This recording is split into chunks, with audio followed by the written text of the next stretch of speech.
Para cikgu dan rakan-rakan, nama saya ialah Ang Wee Eun. Hari ini saya akan mengucapkan tema berkaitan video edukasi bahaya rokok dan vape. Anggota saya adalah 4 orang, iaitu Ng Bing, Tan Siling, Gui Ising, dan Chua Yuro. Yang tajuk video edukasi adalah 5 berkaitan. Yang pertama ialah vape, gaya atau bahaya. Kita mesti fokus pada kesilapan tanggapan bahawa vape sekadar trend, tetapi sebenarnya membawa risiko kesihatan yang serius. Yang kedua, asap yang menipu akan memberikan kesan vape terhadap remaja. Kita akan menjelaskan bagaimana penggunaan vape dalam kalangan remaja memberi kesan kepada paru-paru, otak dan prestasi pelajaran. Yang ketiga, di sebalik asap, fakta sebenar tentang vape. Kita akan melihatkan video yang berbentuk dokumentari pendek yang mendedahkan bahan kimia dalam vape yang impak jangka panjangnya. Yang keempat ialah berhenti sebelum terlambat. Bahaya ketagihan vape. Kita mestilah mengantongi mesej motivasi dan testimoni daripada bekas pengguna vape yang berjaya berhenti. Yang kelima ialah generasi tanpa asap tanggungjawab kita bersama. Kita mestilah menyeruk komuniti dan belajar untuk bersama-sama membina masyarakat bebas vape. Hai, nama saya Ang Biing. Sekarang saya nak berucapkan berkaitan maklumat video edukasi tentang vape. Maklumat utama penghasilan video edukasi ini adalah untuk memberikan kesedaran kepada masyarakat, khususnya golongan remaja, tentang bahaya penggunaan vape yang semakin berleluasa pada masa kini. Video ini dihasilkan bagi membentukkan perspektif salah bahawa vape merupakan alternatif yang selamat kepada rokok. Melalui penyampaian mesej yang jelas dan berkesan, video ini diharap dapat membantu penonton memahami bahawa bahan kimia di dalam vape boleh menjejaskan kesihatan paru-paru, jantung serta sistem saraf manusia. Video ini juga bertujuan untuk menggalakkan penonton supaya menjauhi tabiat penggunaan vape dan menolak pengaruh rakan sebahaya yang negatif. Dengan memampakkan kisah dan situasi sebenar dalam kalangan remaja, video ini diharap dapat menimbulkan rasa insaf serta mendorong mereka membuat pilihan hidup yang lebih sehat. Video ini turut bertujuan untuk menyebarkan mesej bertanggungjawab sosial dalam kalangan masyarakat. Setiap individu perlu meraih peranan untuk menasihati dan melindungi generasi muda daripada terjebak dalam ketagihan nikotin. Secara keseluruhannya, objektif video ini ialah untuk membentuk generasi bebas vape yang mempunyai kesedaran, ilmu dan keinggihan untuk menjaga kesihatan diri serta masa depan mereka. Seterusnya ialah pengenalan kepada tema video. Rokok ialah sejenis bahan yang dihasilkan daripada tembakau dan dibakar untuk dihisap. Asap daripada rokok sebenarnya mengandungi lebih daripada 4,000 bahan kimia berbahaya, iaitu antaranya nikotin, tar, dan karbon monoksida. Sementara itu, vape atau rokok elektronik pula menggunakan cecair khas yang dipanaskan bagi menghasilkan vape yang mengandungi nikotin. Walaupun tidak berasap seperti rokok biasa, vape tersebut tetap boleh menjejaskan kesihatan paru-paru. Menurut Kementerian Kesihatan Malaysia, dianggapkan terdapat lebih 4.8 juta perokok aktif di negara ini. Kajian terkini juga mendapati semakin ramai remaja berumur 13 hingga 17 tahun mula mencuba vape kerana mereka percaya ia lebih moden dan selamat. Namun, hakikatnya vape juga membawa kesan buruk kepada tubuh badan. Antara fakta menarik yang sering diabaikan ialah setiap batang rokok mampu mengurangkan jangka hayat seseorang kira-kira 11 minit. Penggunaan vape dalam jangka panjang pula boleh menyebabkan kerosakan paru-paru, ketagihan nikotin dan masalah kesihatan kronik. Saya Tan Ling. Sekarang saya akan mengucapkan tentang isu-isu berkaitan tema video edukasi. Isu berkaitan dengan rokok dan vape semakin membimbangkan, terutama dalam kalangan golongan muda. Kini, ramai remaja mula menganggap penggunaan vape sebagai gaya hidup yang trendy dan tidak berbahaya. Salah satu punca utama ialah pengaruh media sosial, di mana sesetengah iklan menggambarkan vape sebagai pilihan moden tanpa kesan sampingan. Selain itu, kurangnya kesedaran tentang bahan kimia yang terkandung dalam rokok dan vape menyebabkan masyarakat mengambil mudah terhadap bahayanya. Apa yang lebih merisaukan ialah pengaruh rakan sebaya. Ramai remaja mula mencuba rokok atau vape kerana ingin diterima dalam kumpulan atau sekadar ingin mencuba sesuatu yang baru. Di samping itu, penjualan vape tanpa kawalan di pasaran terbuka dan dalam talian juga menjadi masalah besar kerana sesiapa sahaja, termasuk bawah umur, boleh memberinya dengan mudah. Penerangan isu-isu tersebut adalah dua isu. Isu satu ialah ketagihan nikotin. Apakah ketagihan nikotin? Nikotin adalah bahan kimia yang sangat ketagih yang terdapat dalam rokok dan vape. Apabila seseorang menggunakan produk yang mengandungi nikotin, otak akan melepaskan dopamin yang memberikan perasaan gembira dan tenang untuk seketika. Namun, kesan ini sangat singkat dan menyebabkan pengguna mahukan lebih. Mengapa ia berbahaya? Ketagihan nikotin menyebabkan seseorang sukar untuk berhenti walaupun mereka tahu ia berbahaya. Otak menjadi bergantung kepada nikotin untuk berfungsi dengan normal. Tanpa nikotin, pengguna akan mengalami gejala withdrawal seperti kegelisahan, geringsaan, sukar menumpukan perhatian, dan keinginan yang kuat untuk menggunakan semula. Keterukan masalah. Kajian menunjukkan bahawa 70% pengguna rokok di Malaysia ingin berhenti tetapi gagal kerana ketagihan yang terlalu kuat. Dalam kalangan remaja, ketagihan boleh terbentuk hanya selepas beberapa kali penggunaan sahaja. Vape yang mengandungi nikotin dalam kepekatan tinggi boleh menyebabkan ketagihan yang lebih cepat dan lebih kuat berbanding rokok konvensional. Isi dua ialah kerosakan sistem pernafasan. Penerangkan masalah. Rokok dan vape menyebabkan kerosakan serius kepada paru-paru dan sistem pernafasan. Asap rokok mengandungi lebih daripada 7,000 bahan kimia. Dengan sekurang-kurangnya 70 daripadanya diketahui boleh menyebabkan kanser.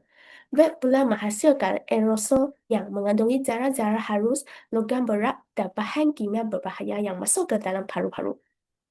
Kesan jangka pendek, batuk yang berterusan dan bertahan sesak nafas terutama ketika melakukan aktiviti fizikal, sakit tegak dan suara yang serak, jangkitan pernafasan yang gerak seperti seleseman dan batuk kering, dan penurunan stamina dan daya tahan tubuh. Ialah kanser paru-paru yang merupakan punca kematian utama dalam kalangan perokok. Penyakit pulmonari obstruktif kronik atau COPD yang menyebabkan kerosakan kegel pada paru-paru. Bronkitis kronik dengan batuk berterusan selama berbulan-bulan. Emfisema di mana alveoli paru-paru rosak dan tidak dapat berfungsi dengan baik. Dan asma yang bertambah teruk dengan serangan yang lebih gerak dan lebih serius. Statistik membimbangkan di Malaysia, kanser paru-paru ada antara 5 kanser paling kerap didiagnosis.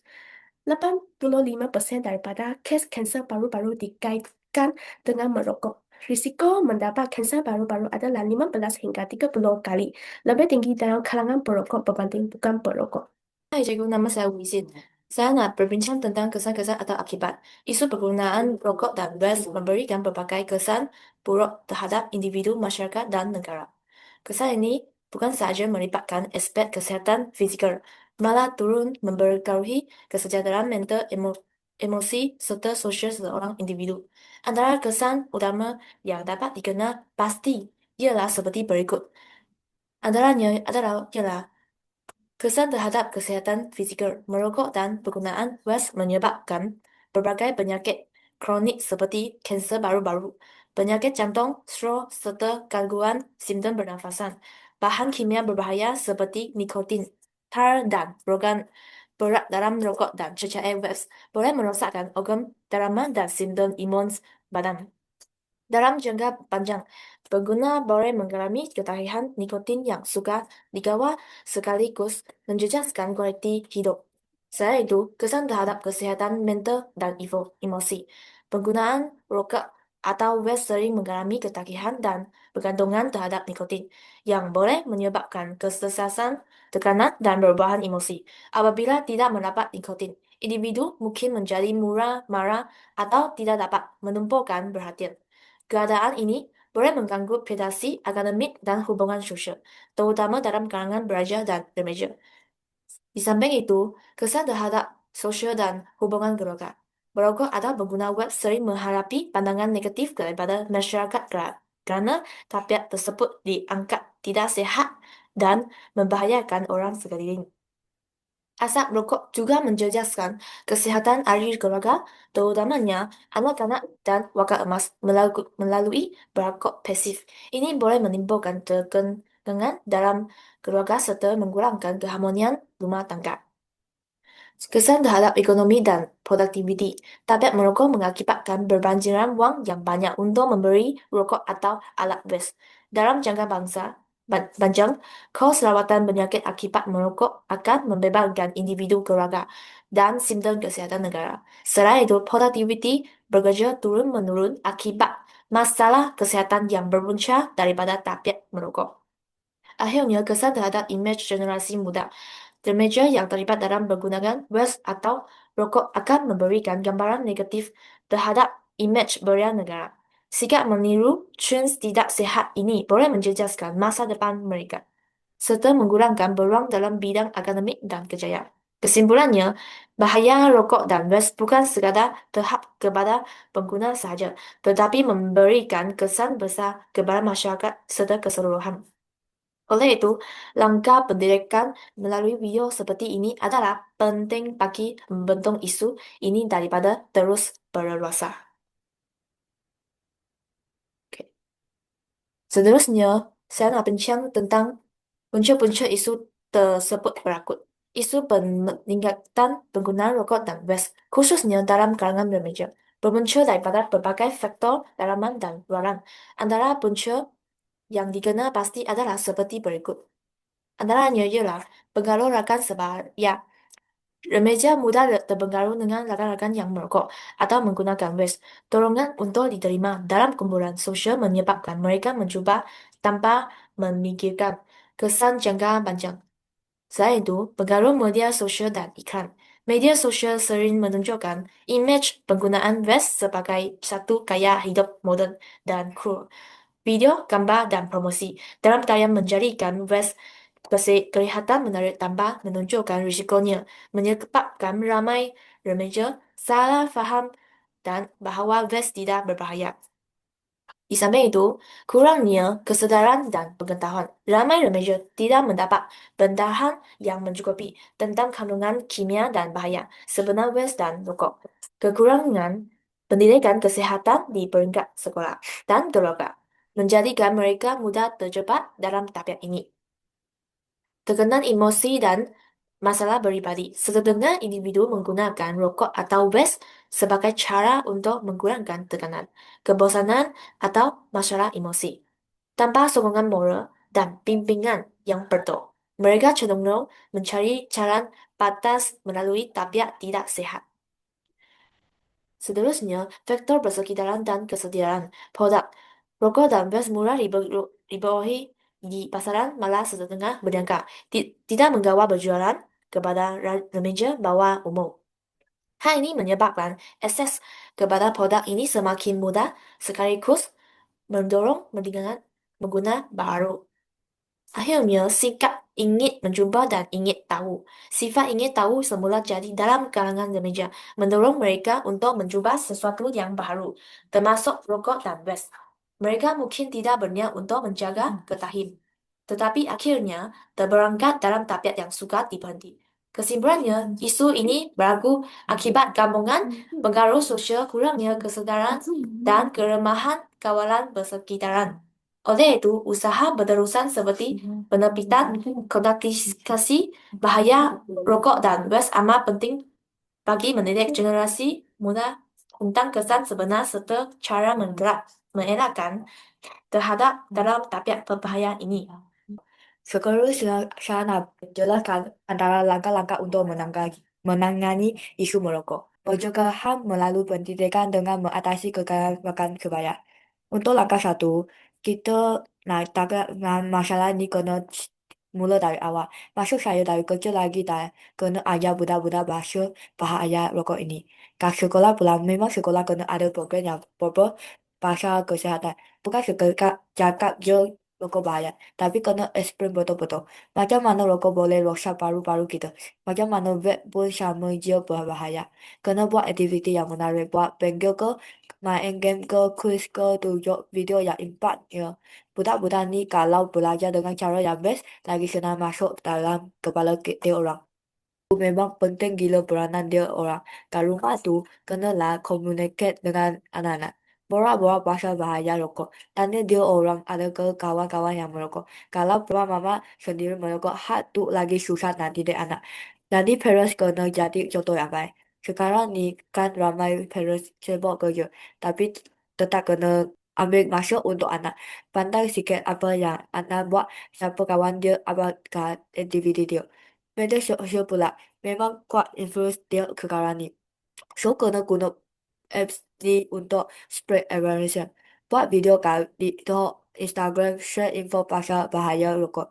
Influencer yang ramai follower tu kalau dia orang tolong capai lagi bagus. Budak-budak muda ni memang tengok influence. Jadi kalau influence cakap jangan merokok, ada impact tu. Untuk langkah dua mengatasi kegagalan rokok supaya ini satu masalah besar. Ramai budak-budak pula merokok sebab dia nampak cool, tapi ini dengan geng. Memang tekanan rokok supaya ni kuat. Bagaimana nak reject? Kena ajar budak-budak ni cara nak cakap tak nak dengan confidence. Contoh macam ni, dia punya kawan kata, jom lah, try sekali je. Tak payahlah bro, saya tak minat. Atau kalau kawan ajar, boleh cakap, alah, saya tak nak lah, nanti kesihatan saya terjejas.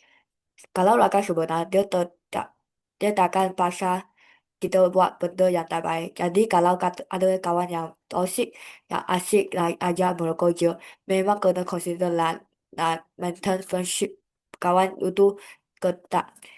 Cari kawan yang lebih positif yang support kita untuk jadi lebih baik. Cara-cara lain yang kita boleh buat kat sekolah, yang kita boleh buat ceramah dengan video yang tunjuk kesan merokok pada paru-paru yang negeri itu. Kadang-kadang visual tu lagi berkesan. Ajak parents sekali datang program biar sama-sama mengatasi. Udah pun kena sikit. Kedai yang jual rokok kat budak bawah umur kena sama. Harga rokok pun kalau naik, mama lah yang fikir dua kali nak beli. Tempat-tempat larangan merokok pun kena ketat semua. Tapi kebetulan macam tak nak merokok kena buat consider. Jangan sekadar bulan Mei je Times hari tanpa terbakar sedunia. Tapi supaya tahu kena ada program. Buat konseling untuk orang yang tak ketarget, tolong dia seorang tu. Untuk seorang kepada masyarakat, masyarakat pun kena main peranan yang penting. Kalau tengok orang merokok kat tempat awan yang dilarang, kena tegur dia dengan baik. Bagi sokongan moral kat orang yang cuba nak quit, nak keluar merokok, memang bahaya proses itu. So, dia orang perlu kasih support. Janganlah beli botak terbakar atau vape sekuka hati. Kita perlu menjaga kesihatan untuk elakkan merokok kat tempat awan terutama kalau ada budak-budak. Yang paling penting, kita kena sama-sama usaha untuk Malaysia bebas rokok. Ini bukan imply je, tapi boleh jadi relatif kalau kita semua komited. Penutup video edukasi pun boleh pak. Tugas kesan buruk rokok pada kesihatan keluarga yang kehilangan alih sebab kanser paru-paru, orang yang susah bernafas. Ini semua bermanda untuk kita supaya lebih berhati. Setiap langkah yang kita ambil hari ini akan bawa kita lebih dekat pada masa depan yang lebih cerah. Rokok memang bawa kesan baru yang serius. Penyakit jantung, kanser, masalah pernafasan. Jadi, jangan ambil mudah. Mari kita bersama-sama berusaha untuk generasi akan datang yang lebih sehat, yang bebas dari pelengkap rokok dan vape. Sekian terima kasih atas perhatian ke orang semua.